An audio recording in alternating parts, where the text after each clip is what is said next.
Guys, there's some good stuff and some not so good stuff happening this month in startups. Gavin and I, up next.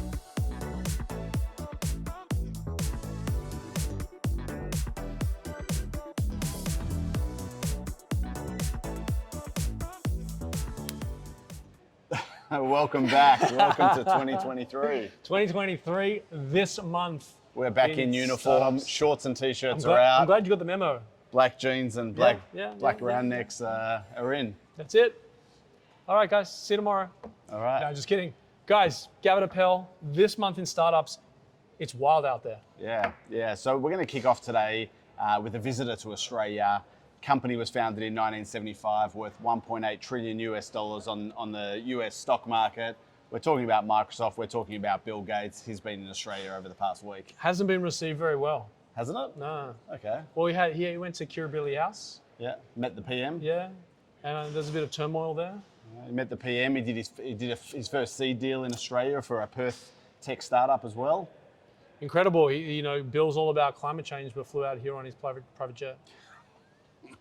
Starting spicy in the beginning of 2023. The big news while he was over in Australia was that Microsoft in the US have announced a partnership and I think it's an undisclosed investment, but the people in the market put it at around $10 billion into OpenAI, which is the parent company of the organization that launched ChatGPT back in November. If you guys don't know about ChatGPT, please go to the website and play around. Ask them to write you an email and put in your ingredients. It'll blow your mind. Sade and I were just talking about this earlier in the week, about how much time she's going to save by going, this is the problem, this is my answer, send me an email. I think we should start by saying, unless you've been living under a rock, you've heard about ChatGPT. It's been everywhere, in the press, on Twitter, everywhere. People trialing things like creating Excel formulas via natural language input, creating SEO content, creating job applications, writing responses to essays. I actually heard that the bot got a degree at Morton. It passed all the exams. So this has exploded, and really artificial intelligence has hit 2023 in a very, very big way, or late 2022, I should say. I actually think Google's in trouble here, because while Billy's hanging out at Kirribilli House, they're getting stuff done at Microsoft that could ultimately be turning search on its head. Yeah, I think that in the past 2 months, there's been such an explosion in what they call generative AI, which is the latest buzzword that's circling the venture capital community, that every man and his dog, woman and his dog, and her dog are going to be jumping onto this new trend, which often happens. But what we're starting to see is real applications, real demonstration of how artificial intelligence can be used in a day-to-day basis. It's mind-blowing, guys. You need to go check it out. Check it out. Moving on to other things, back down here in Australia, accelerators are accelerating. Up we go. We've got really two kind of key points here. Techstars, which have invested in over 3,000 early stage startups. They've got their own funds and they do pre-seed. They're landing in Sydney at Tech Central, which is a big win for Tech Central, bringing a global superstar like Techstars into Australia. How do groups like Starmate? Yeah, so Starmate released a bit of a summary of 2022, where it was their biggest year they've ever had. They're also launching a continuity fund that they've got backing from their existing, founder-led limited partners and other alumni from their portfolio companies. Are they competitors? They will become? Yeah, absolutely. They're looking for the same talent, right? Yeah, they're looking for early stage or founders that have real breakthrough ideas to come through their accelerator, be surrounded by their network, by their community, get pre-seed funding and then follow-on funding. So, I think it's great for Australia. It's great that an announcement like this has come so early, and it's also going to create that density in Tech Central in Sydney that the tech industry needs. Hey Gav, driving a Tesla, when you take your foot off the accelerator, you don't actually have to put your foot on the brake to stop. The car will actually stop for you. And talking about stopping, typically when you stop, you sort of jump off.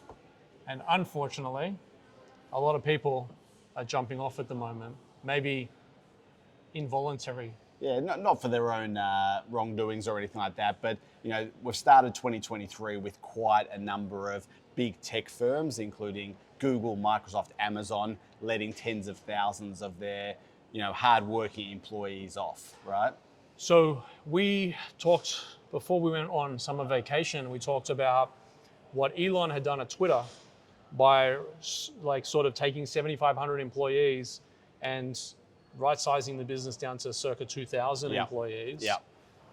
Do you think that, and obviously tech stocks and all the rest of it have hit the toilet bowl, but do you think that Elon, well, we talked about it in December, Elon was sort of like, this is going to be a poster child for how you get shit done in the future? I think if he's successful in his transformation of Twitter, this will become like a case study for the decades, right? Do more with less, right? Yeah, that's right. But I think that over the course of 2020 to 2022, these big tech firms hired hundreds of thousands of people, and they're now pulling back a little bit.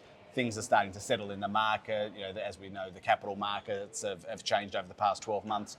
But it's not just the big tech. There's also, if we go back to Australia and bring it back home again, we've had Till Payments, we've had, who else have we had? I can't even remember. Practice Ignition, Redbubble. These organisations have also reduced their headcount. They've hired very strong in 21 and 22, and they've now right-sized because they are all realising that the capital markets are tough. They need to extend their runways, they need to control their burn, and many of these organisations hired aggressively over the past couple of years. What this does mean, though, is that we're moving from more of a candidates market to an employees market. Remember, over the past couple of years, it's very much been about the candidates market. I want this, I want to do this, I want to work from home, I want to do whatever. With all of these layoffs that are happening, the dynamics are changing between the employees and the employers. Pendulum swing. The pendulum is swinging. Yep. But there's also been, it's not all. There've been a couple of capital raises. We're not going to touch on that today because there's been a few for 10 million, 12 million, 5 million, which is great, which means that there is capital that's being deployed into these tech startups. But there's also a number of companies that have gone into voluntary administration. Unfortunately, our friends at Brossa, Your Grocer, have both gone into administration. Brossa then got sold to Kogan. Yeah. They also picked up Matt Black a little while ago, so that. they're doing a bit Great of a work, roll-up guys. of these distressed assets. Yep. But Sun Cable, which was Mike Cannon-Brookes and Twiggy Forrest's big $35 billion solar project to pump solar from the Northern Territory to Singapore, they've as well collapsed in a dramatic... Well, it's not that the business is not capable, it's just that two billionaires, dare I say, are not agreeing. Not agreeing. So they're both, according to the press, this is not inside information that we know, but from what we've read, they're both really keen on the project, slightly different views on how it should be financed. And so instead of figuring it out, they put it into, they collapsed into administration. But we're hearing... I don't think it's the end for Sun Cable. No. And meanwhile, Mike's, co-CEO of Atlassian has dumped $130 million on a new castle in Point Piper. Point Piper.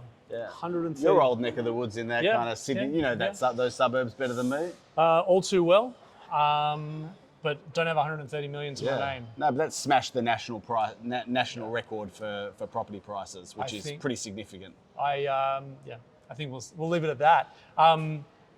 Well, you work hard, you play harder.